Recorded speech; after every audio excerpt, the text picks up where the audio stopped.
এগুলা চিকেন খাচ্ছি আমরা।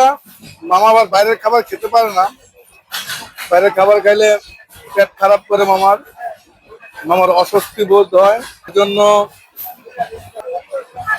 মানে আমার বোন চিকেন ফ্রাই করে নিয়ে আসছে, সেগুলোই খাচ্ছি আমরা। আবার ঘুম থেকে উঠতে অনেক লেট হয়েছিল, তো তার জন্য আর কি আপনার ইয়ে করতে পারি নাই,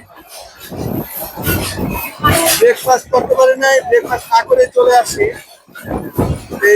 এই কারণে আর কি বোনে আবার ইয়ে বানাইছে, চিকেন ফ্রাই করছে, ওটাই খাচ্ছি আর কি।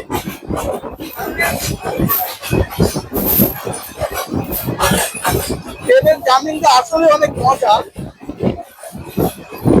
যে না করছে ট্রেন জার্নি, সে আসলে বুঝবে না যে ট্রেন জার্নিটা কি।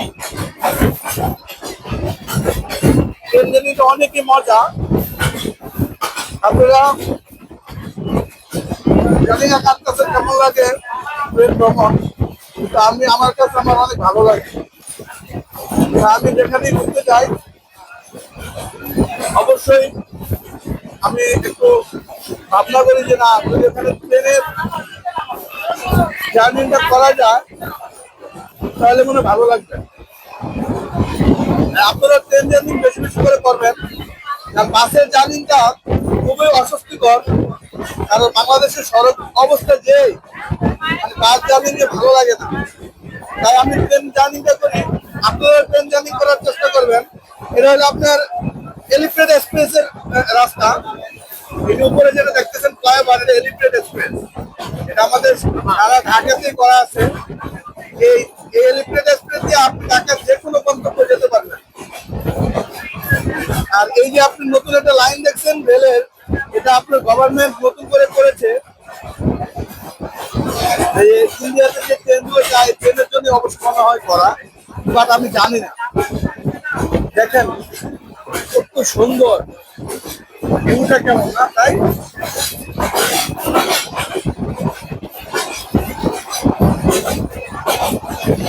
এই আমাদের এক সেনাবাহিনী ভাই,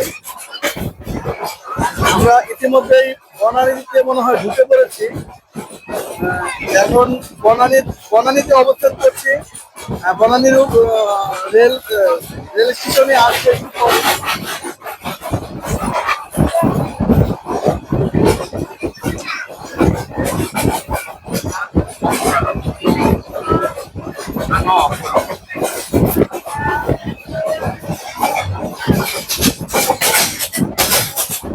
পাগল তোর জন্মে রে পাগলে পাগল।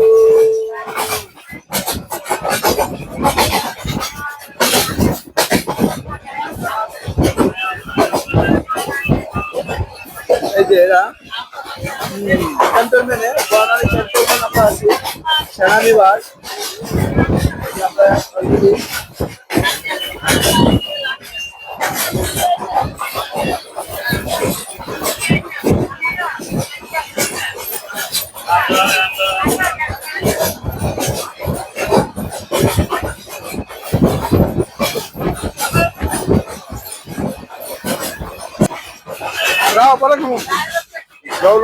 পরে খাবো, পরে খাবো গরম গরম। যাওয়ার